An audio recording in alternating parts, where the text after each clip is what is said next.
And let's get started. My name is Grace Markman. I'm a naturalist, I'm a professional artist, and a conservationist of many years. I work as an educational consultant and an CUNY plant person soon enough in the summer. Homegrown strategies saving our native flora.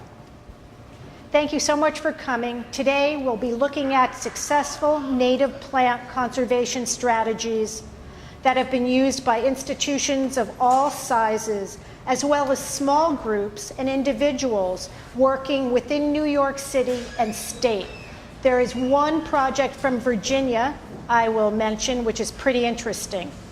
I will also share my own selection of conservation projects. The theme tonight will be partnership. We're here together.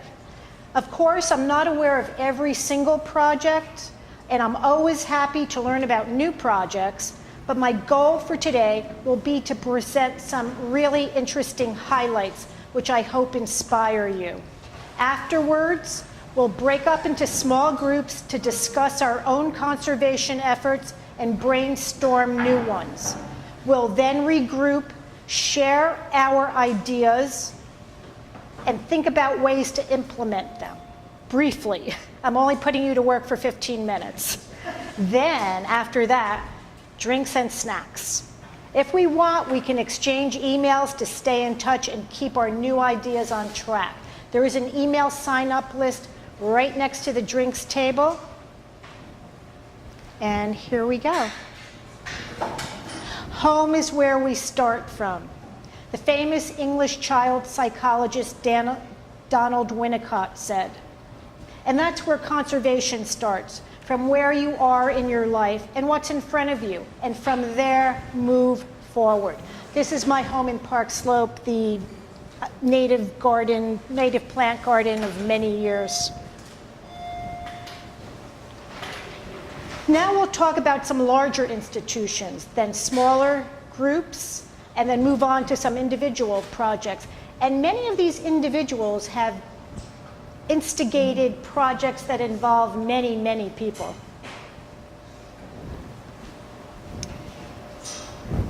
The language of conservation. The Central Park Zoo is right in back of this building, as you may well know. And this was a partnership between the Central Park Zoo and Poets House, funded by a grant from the Institute of Museum and Library Services. It has been very successful and replicated in several parts of the country. I was inspired by this project myself. Love the earth like a mole, fur near. I was inspired to propose a project creating a book that incorporated poetry to engage the public in flora conservation efforts. Blue and white, glove-shaped flower, your scent welcomes spring. The workshop was in early spring. It was a partnership between the Brooklyn Public Library Park Slope branch, the Park Slope Civic Council, and myself in 2005. We did 3 sessions using the library grounds for inspiration. I worked with children ages 4 to 15 as well as their parents to produce an illustrated book of poetry, which was later published by the Brooklyn Public Library and read to the public. The earth is living, soil is living, spring is living. Gina, age 5. This workshop sparked early literacy, inspired by the grounds and the sensations that it evoked. The bulb, like an egg, develops the future. Imani, grade 6. This workshop included parents, many of whom were immigrants, who were developing language along with their children. Many times having a tactile experience with plants made them feel welcome and reminded them of where they came from. It allowed them a feeling of comfort to come forth. They then were able to create poetry alongside their children.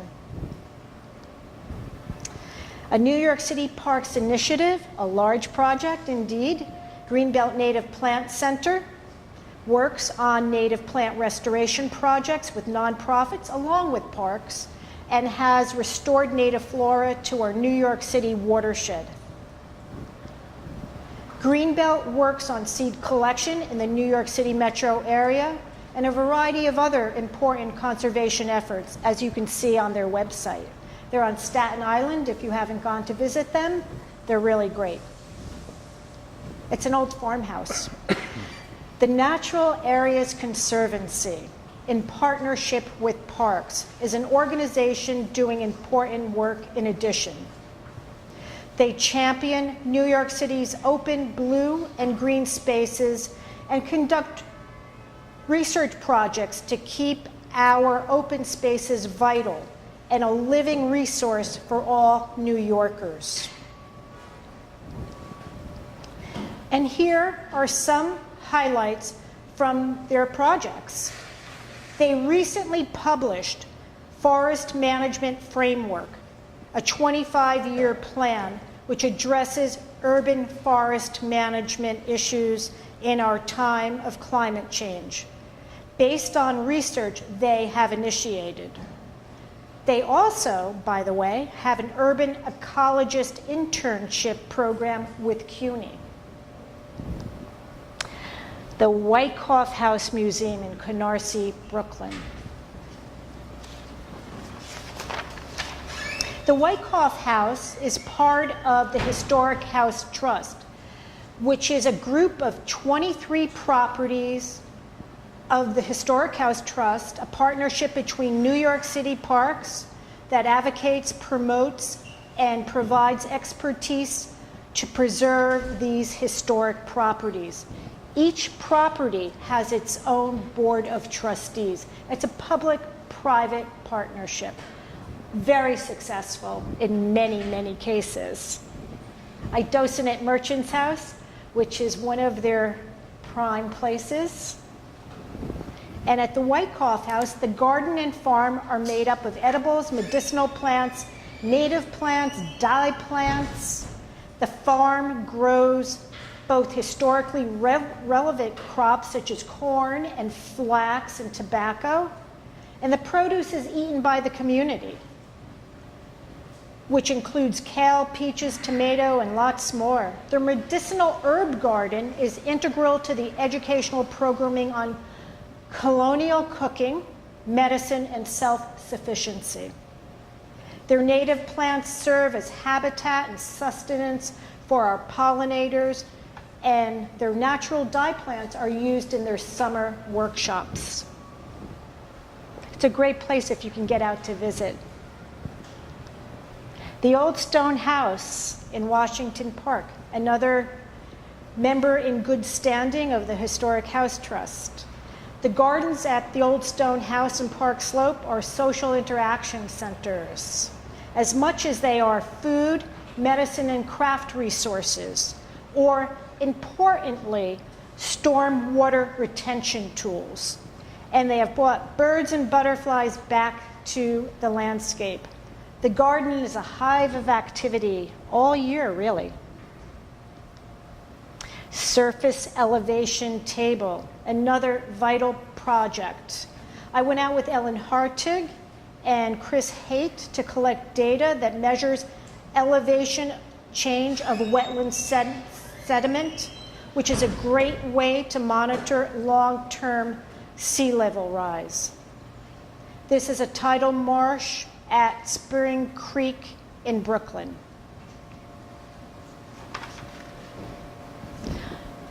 Chris is on the left-hand side holding a core sample, and you can see the feldspar chalk layer.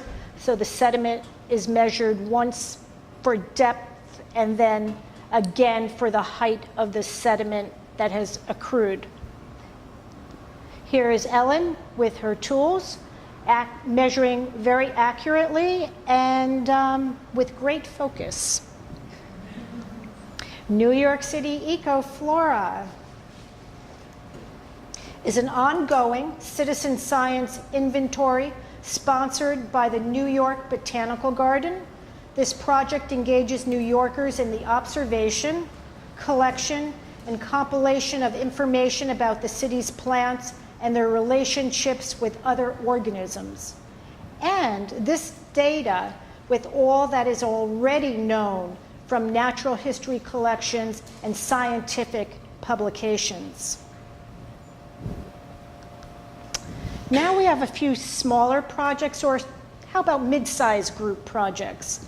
This is the Gowanus Canal Conservancy, an extremely active group of citizens that have mobilized to work with native flora on a variety of projects. Since 2006, they have served as the environmental steward for the neighborhood through leading grassroots volunteer projects, educating students on environmental issues, and working with agencies, elected officials, and the community to advocate for, to build, and maintain innovative green infrastructure around the Gowanus Canal. Pretty important. Here's an example of some of their activities they've organized in the past. Oh, I get all my plants from Greenbelt because they sell Greenbelt plants there at a very reasonable price. And you can look them up online and see what they have available at any given moment and make an appointment to go down and pick them up. The dumpster project, one of my favorites. Growing plants in dumpsters on a salt lot. What can be better than that? Here's what's in the dumpsters. A nice list, I'd say. Pretty neat.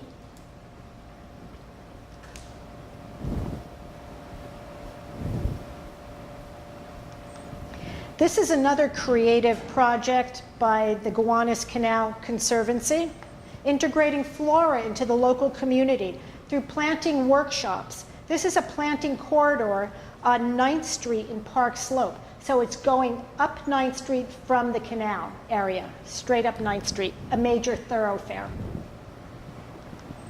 The Torrey Botanical Society, who is sponsoring this great event. They promote interest in botany, and they collect and disseminate information on all phases of plant life. They also offer grant funding to students. Andrew Greller, Professor Emeritus at Queens College, started a scholarship for students as a way to mentor students in native flora. Another possibility for mentoring and getting our younger generation involved in plants. Marielle Anzalone is the founder of New York City Wildflower Week, founded in 2008.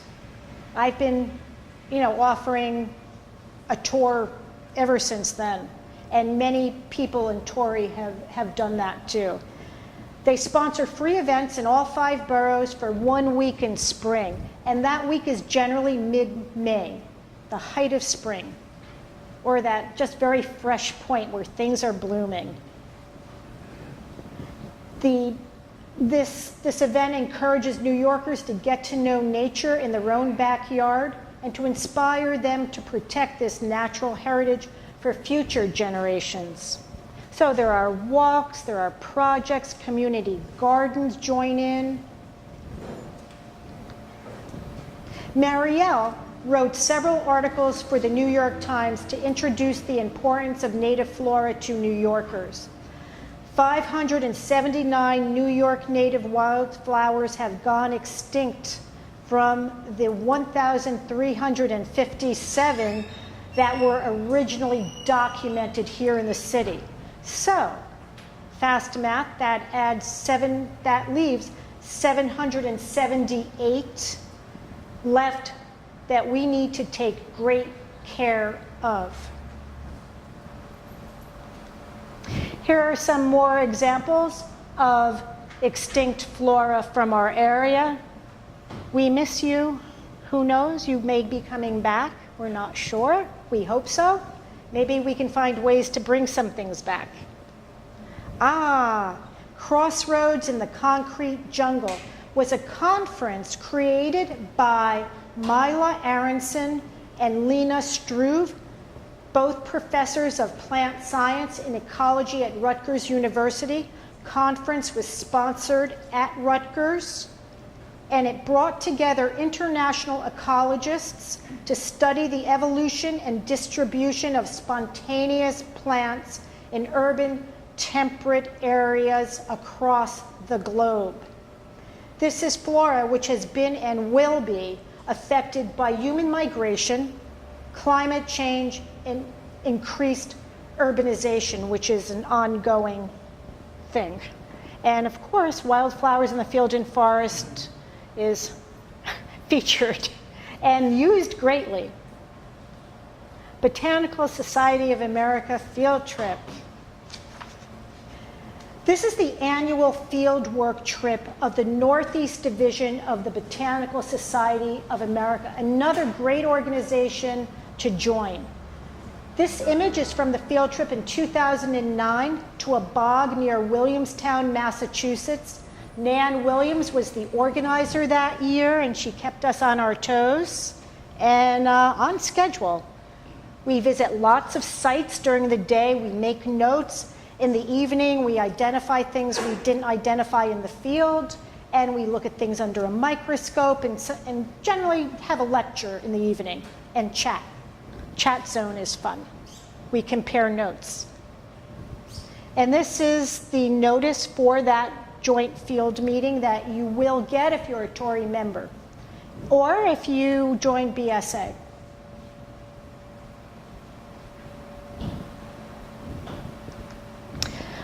Group photo. The accommodations are, I'd say, rather Spartan, but they are efficient. They are sufficient to our needs. We're out all day, we get bagged lunches, and it's a great way to learn native flora of the region, of the Northeast. It travels every year to a different location here in the Northeast. Oh.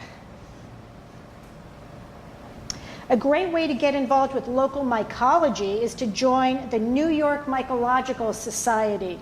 It sponsors lots of local field trips in New York City and elsewhere in the metro region. This is Carol Levine on top, identifying and labeling native flora during our walk. And below are our findings of the day that we put our heads together in ID. And afterwards, we had a picnic. This was our summer picnic event. Eagle Hill is a wonderful way to explore native flora of the Northeast. They're in Steuben, Maine. They sponsor many in-depth plant and environmental education workshops during the summer and fall field season. I did the native bee workshop and learned a great deal, and now I have my own native bee box. I've identified at least 30. Kind of fun. I met Samantha at Eagle Hill. She was quite the bee meister, and she lives in the DC area. She initiated a project called Protect Pollinators License Plate in the state of Virginia. She said, "The plate took me almost 5 years. It was a solo effort. I needed 450 people to fill out an official DMV application. Along with a $10 fee for the plate, I learned a lot, including to get a whole lot better at taking no for an answer." It's a good skill, great skill. Senator Deeds was the legislator who sponsored the bill. I had to go to the Virginia General Assembly on the day the bill was introduced in committee and testify as to why it should be passed. It passed with flying colors, and she made a little money there for the pollinators. This is the Thursday group. I'd say, there's about 20 to 30 active members. It's a group of naturalists who meet weekly in the Albany, Western Mass, Lower Vermont area to do field work identifying native flora and helping the state botanists to monitor rare plants. It's a big help to the botanists in the state, believe me. They're doing a great job. The group started in 1965 and continues to this day. Yes, perseverance pays off.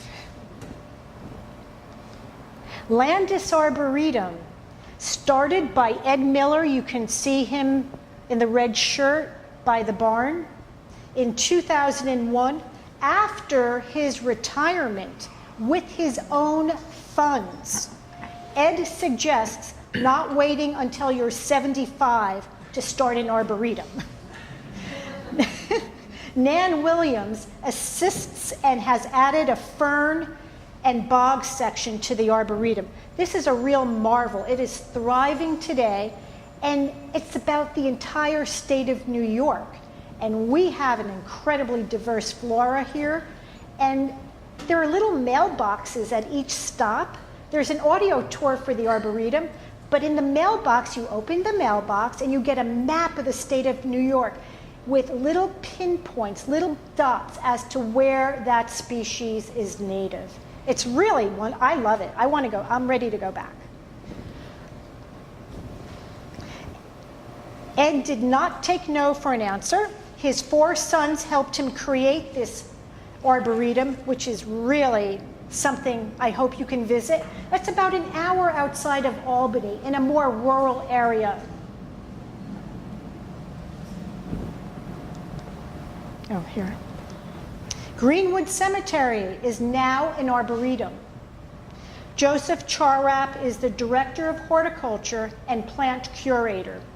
Greenwood is an accredited Level 2 arboretum occupying 478 acres in Brooklyn. And it's become now a dynamic community center, hosting many events of wide-ranging nature, including bird walks, nature, history. It's become really a dynamic little center there, big center, I should say. BirdLink is a project initiated by Anina Gerchik, highlighting the importance of native plants for bird migration through public sculpture in New York City parks. Gary Lincoff.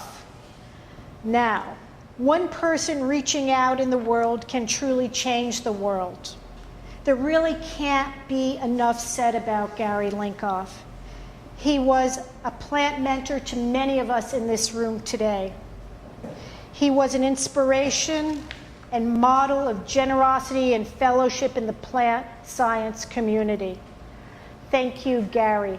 Gary recently passed away, and I like to think our spirit is here with Gary, and Gary's here with us, leading us onward. You can do it. That was always one of his comments.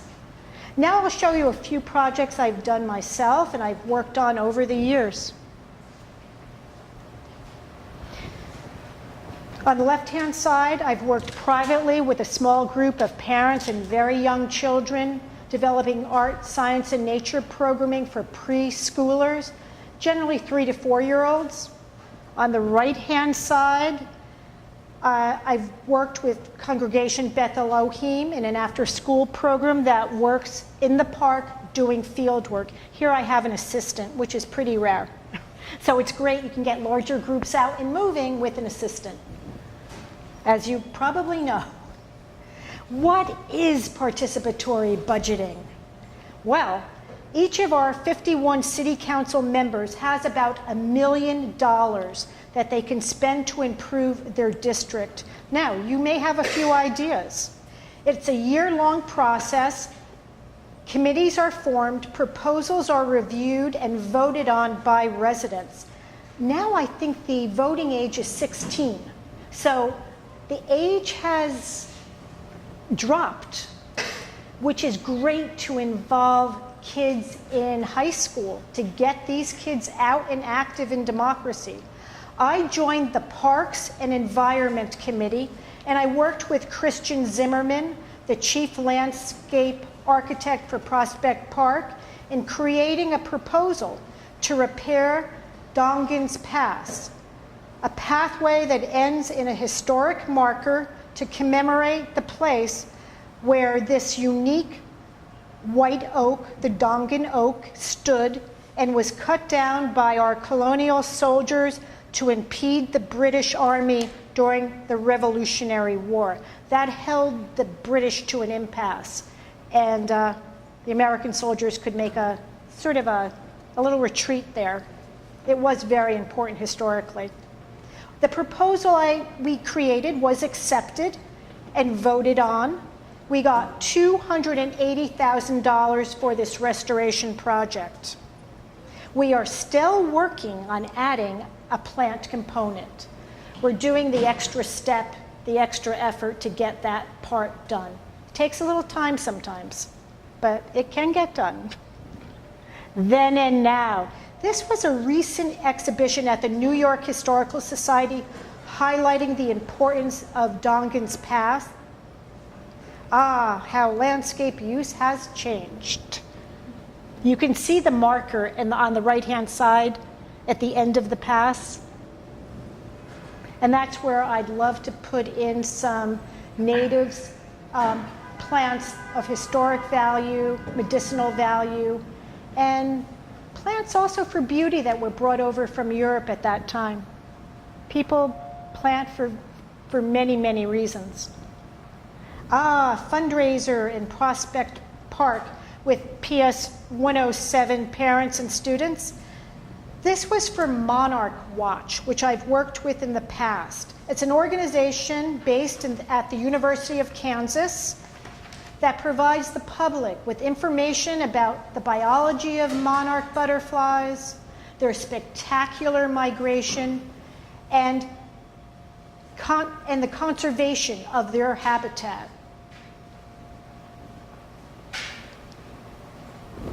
A partnership between New York State Audubon and Prospect Park, the first urban Audubon center in the country.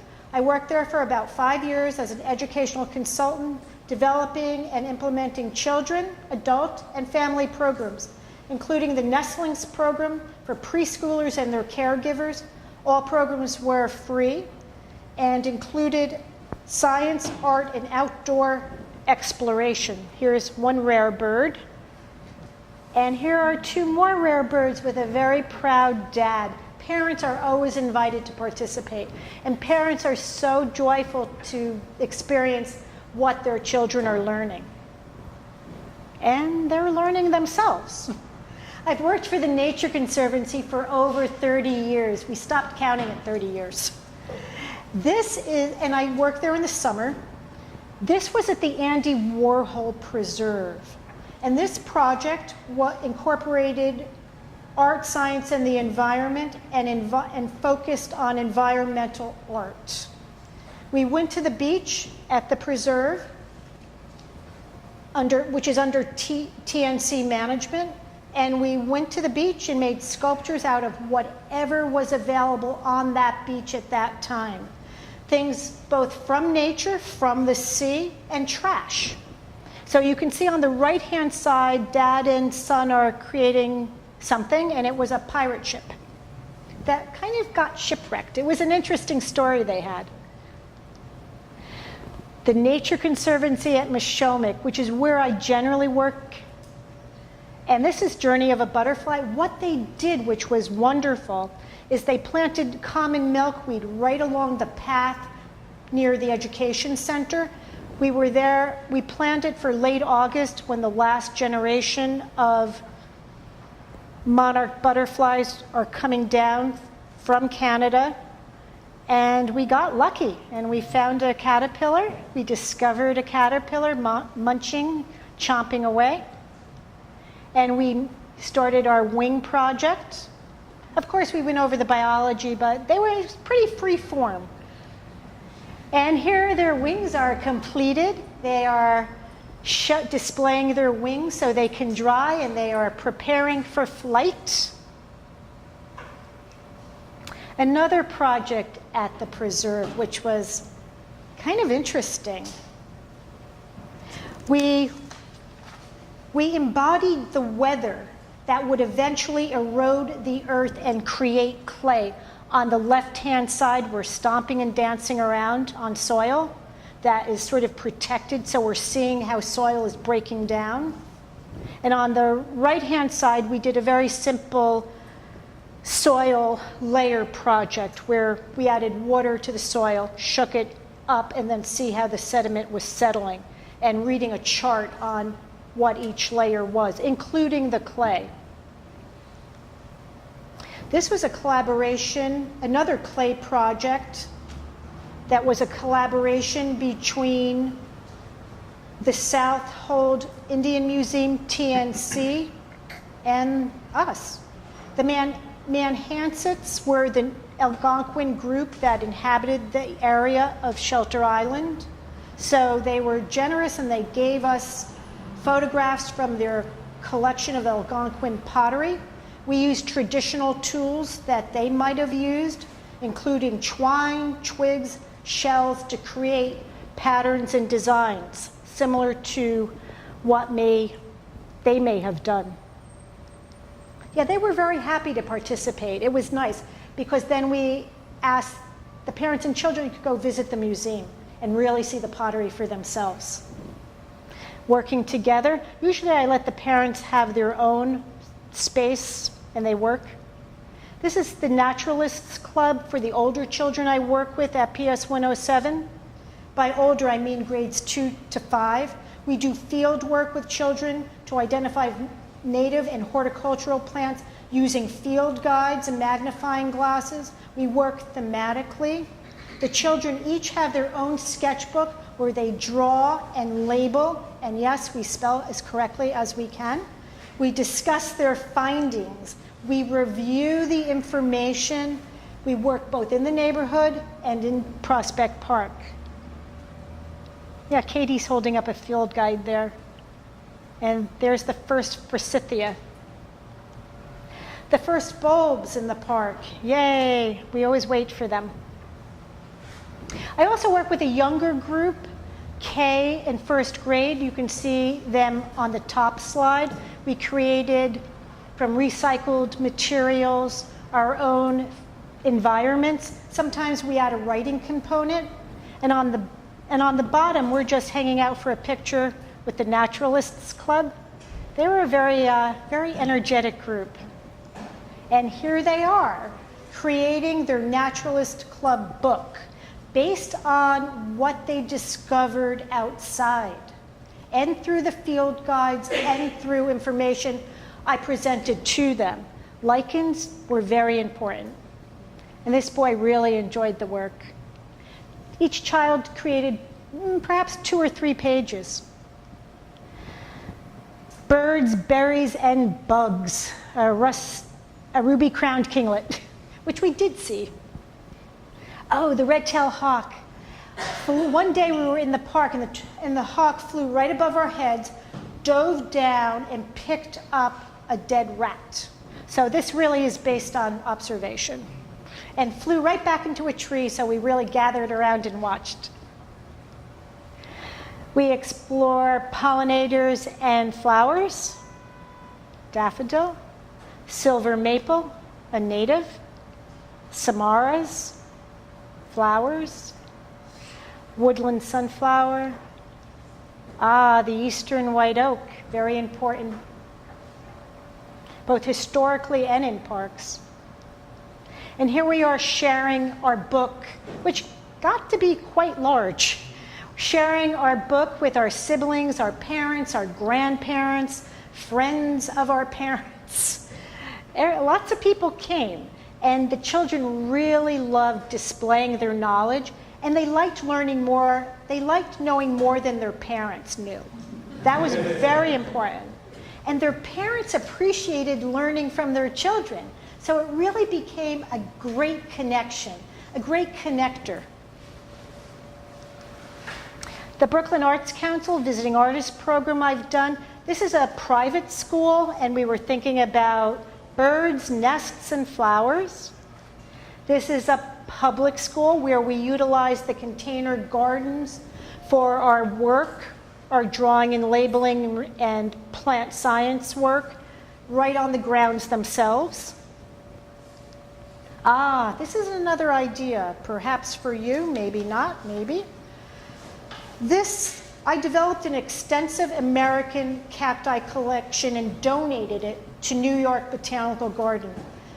And these two specimens are on permanent display in the American Desert House. This is a golden barrel and a saguaro. Donating might be a good idea for an organization you may well know or get to know. New York Botanical Garden Native Plant Restoration. This was a plant memorial for my husband, Dr. Stephen Clements. I worked with Greenbelt Native Plant Center and the City Parks Foundation to raise money to restore an area on the banks of the Bronx River with natives. It is now thriving and can always be expanded, added to. Yeah. Ah, this is what I did in the summer. This was an interesting project. This was sponsored by BSA across the country. There was a national lobbying week in, let's say it was mid to late August. I did it on behalf of the Nature Conservancy in the state of New York. I lobbied on the importance of water issues with Assemblyman Robert Carroll. We did some interesting sidewalk botany and tree pit botany. He had a good time.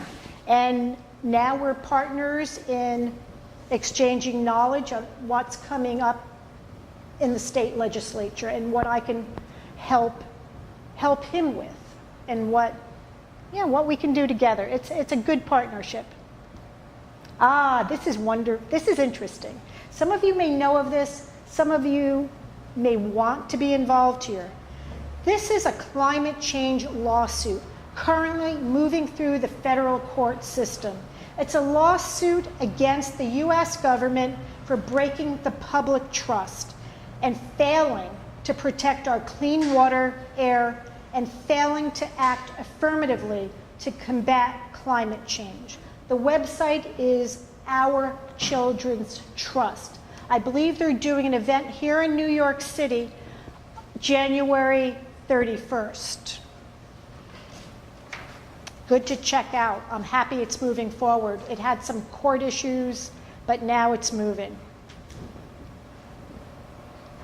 Oh, and my grandnephew Edward spreading seeds in his front yard. And on that note, we can now break up into small groups at your table and spend exactly 15 minutes brainstorming on how we can individually and collectively work on conservation efforts. You may have already started your efforts. You may want to expand on your efforts. You can use your imagination here. Maybe you can find some creative ideas and ways to implement them. So think locally, think bigger, think super big. It's up to you. So here we go. Thank you. So, it is now 6:45, and you have exactly 15 minutes to come up with some ideas. You're going to write them down. I'm handing out paper. And how about that's what we want?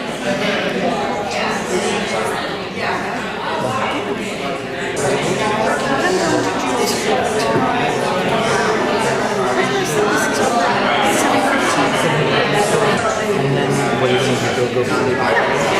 No, this is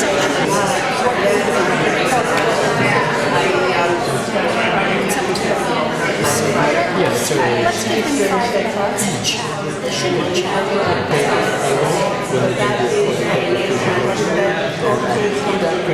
Let's call this thing. Time is up. Your time is up. So let's start here at this table. Is there a reader at this table? I'll try to summarize quickly. Thank you. You can. So we covered a lot of territory. We did a lot of introductions of ourselves and the things we're working on.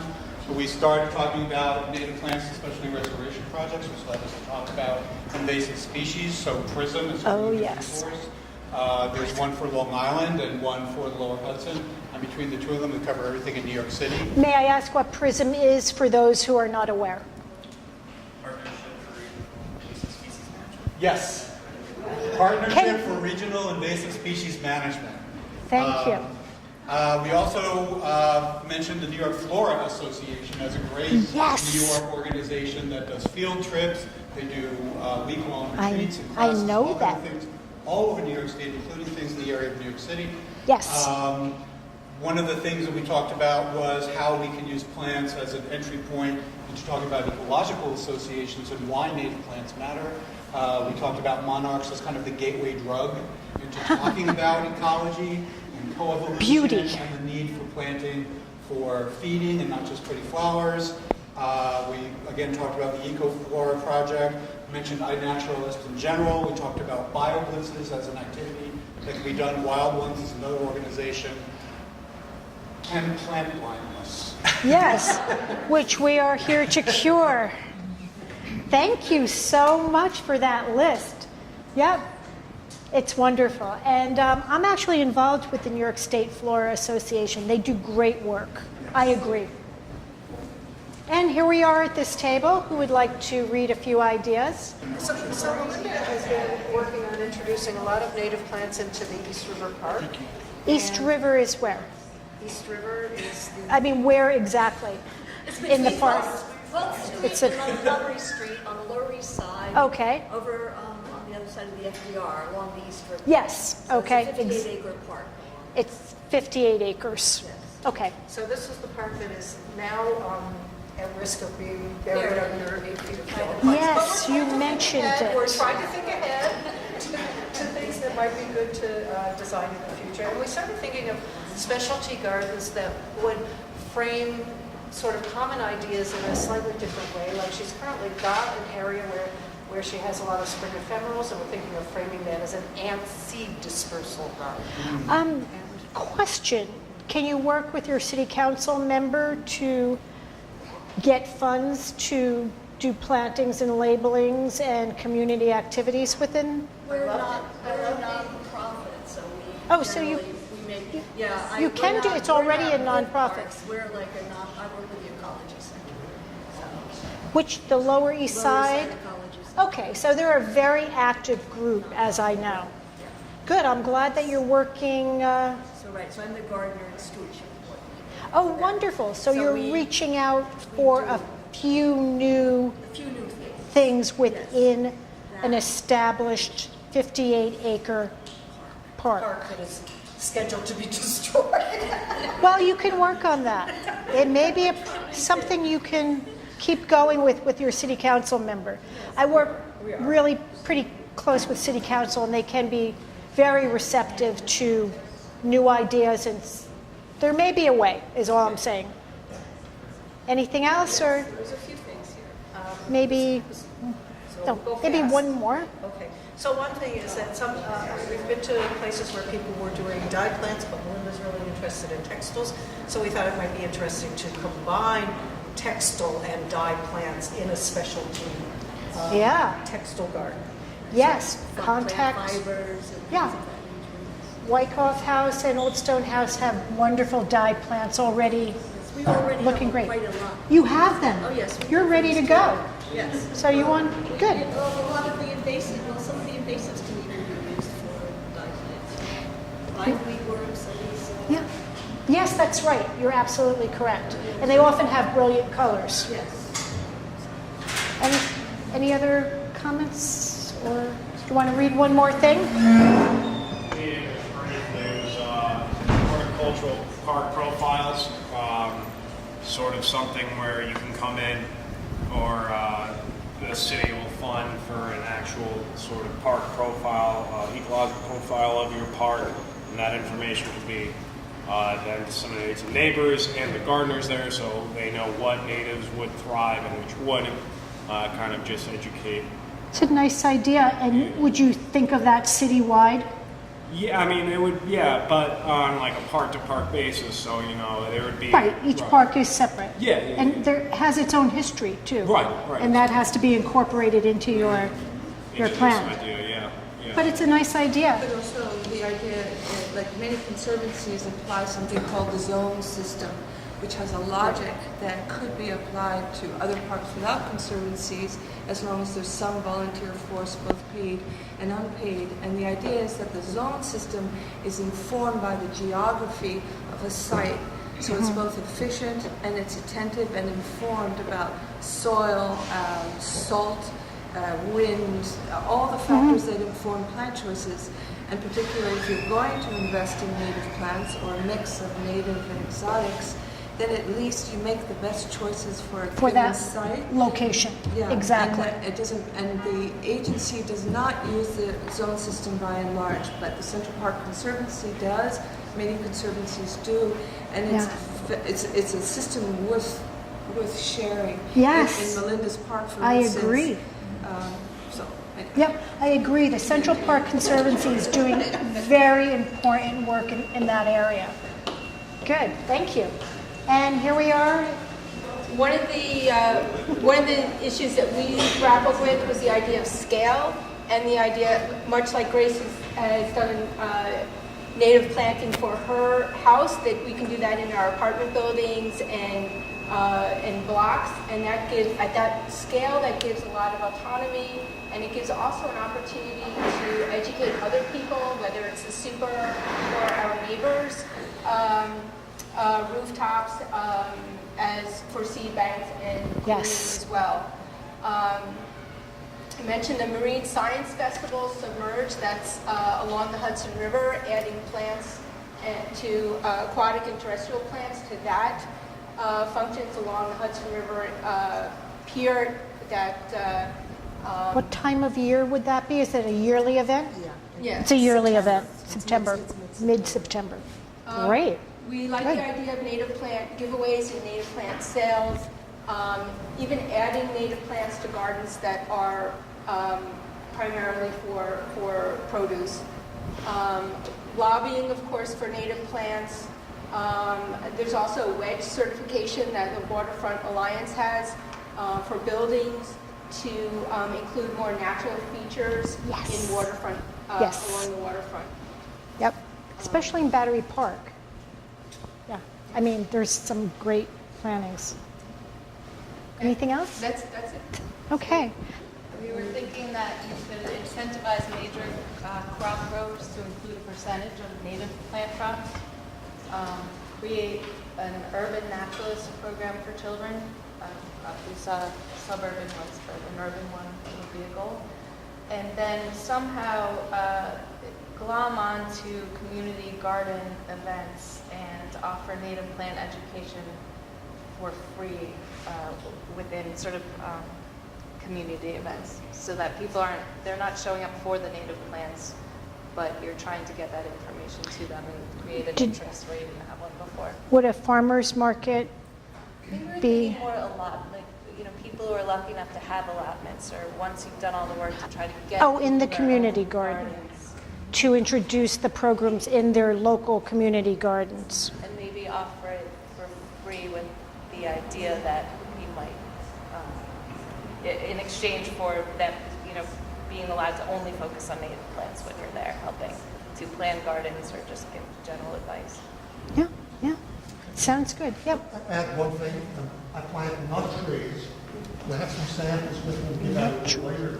And one native nut trees in Manhattan even, it's another aspect of native plants to consider. Nut trees. What species are you?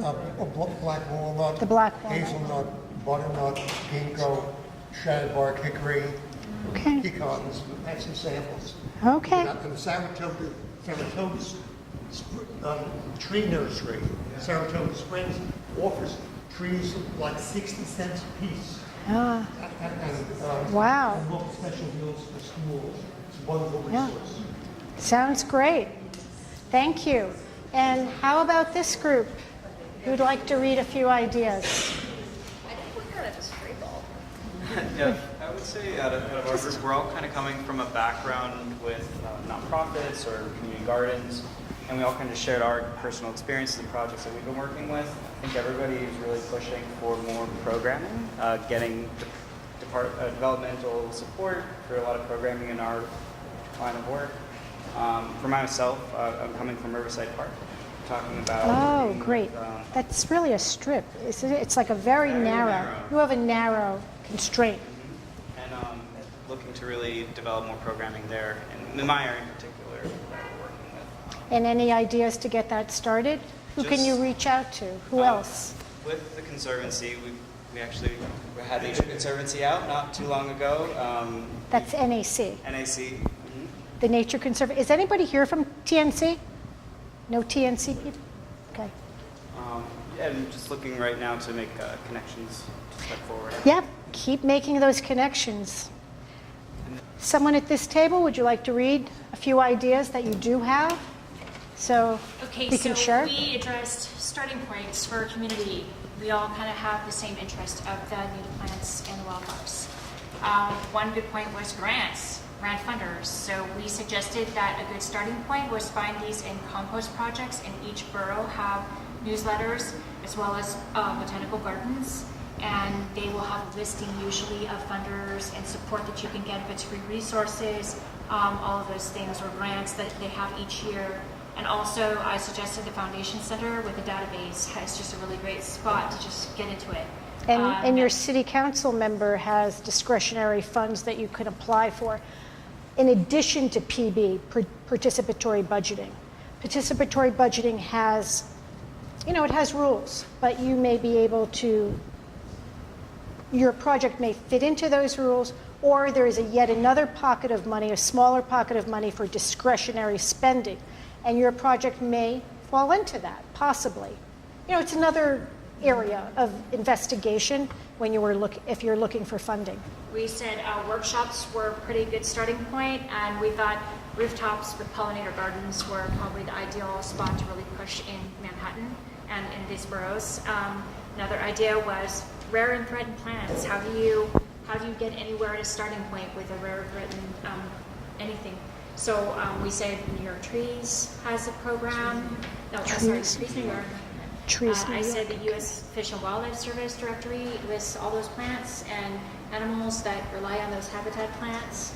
And then also Greenbelt Native Plant Nursery will give you some of those as long as you will promise that they go in public places and you register those with the GPS coordinates.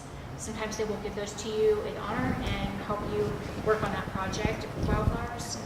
And I said, personally, I'm having Teddy Bear Project is mine, and each year I have planting days, plant shares, tree giveaways. And then probably my most successful... In which location are you working? Bronx River. Yes. By the zoo. They're a very active group. Is that the Bronx River Alliance? Yes. I've been out there. It's wonderful. Yeah, they give me their calendar to They're doing a lot of work. Events, it's a great so I can advertise with them what my project is. They sometimes counsel me on support and how we can present it as an educational project and recruit people to come and do our planting for us with us. And then I take advantage of the park's property where they feel it's difficult to maintain flower beds, so they don't want to have that many perennials. But I just was a community organizer that wanted to do wildflowers, and I submitted Partnership for Parks request for proposal with plant list and ideas, and they gave me park properties where I could have my flower beds with those, and they were immediately successful. It was like little pollinator gardens, little children education gardens, and the community just keeps wanting to do more green. It sounds wonderful. You're really building forward on what you've started, and it sounds very successful. Yeah, it's all good for you. I just advertise with City Parks Foundation, New York Parks web pages. I do all are welcome, and I just give 30 days notice and make sure I have my RFP filed, and I can do really whatever I want and invite and educate everybody as long as they're helping, and they provide tools and support services, so it makes it pretty easy to really just get into the dirt. Yes, great. I'm called Teddy Bear Project, and my green group is Sundays at 11 because we try to do our projects on Sundays at 11. It's convenient. Yeah, nice idea. Yeah, if you want to email me, I can always send you the next thing Teddy we're bear gonna do, or maybe like a project. calendar of events, and everyone is always welcome. And it's in the Bronx, Bronx. that area. Yeah. That's, you may be in City Council District 15. Absolutely. Yeah, Richie Torres. Yes. Yeah. I have a project that I did a pilot workshop for, and it's just starting. It's actually kind of tough. So it's called 21st Century Tree Life, and the idea is because Chinatown has one of the highest asthma rates across the board. It also has a growing increase. It's one of the few populations that is increasing in smoking, and of young, particularly males, young and middle age. And it also has one of the smallest amounts of green space. So with you're right. Call City is a living laboratory. We did a walking tour first. Where And which organization? City is Living Lab. City as Living Lab. Laboratory. So that works. They work with artists, and they're going all the way across Broadway. So Broadway all the way down, and it's environmental projects.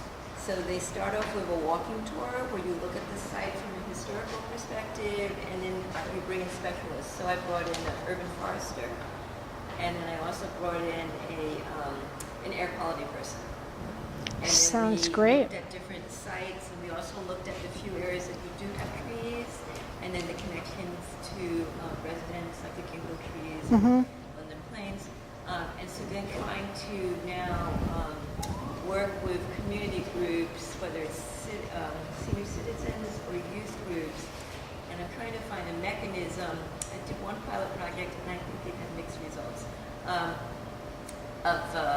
Starting from plants and working outwards. I mean, I want to add it to we have a certain kind of stewardship. It sounds like you've gotten started and you're going to be continuing and building and reaching out. And on that, So on that note, let's continue our chatting and exchanging emails and writing things down and mixing and mingling. We have a great snack table over here and a great wine and seltzer area over here. So thank you for coming. It's been wonderful to host this.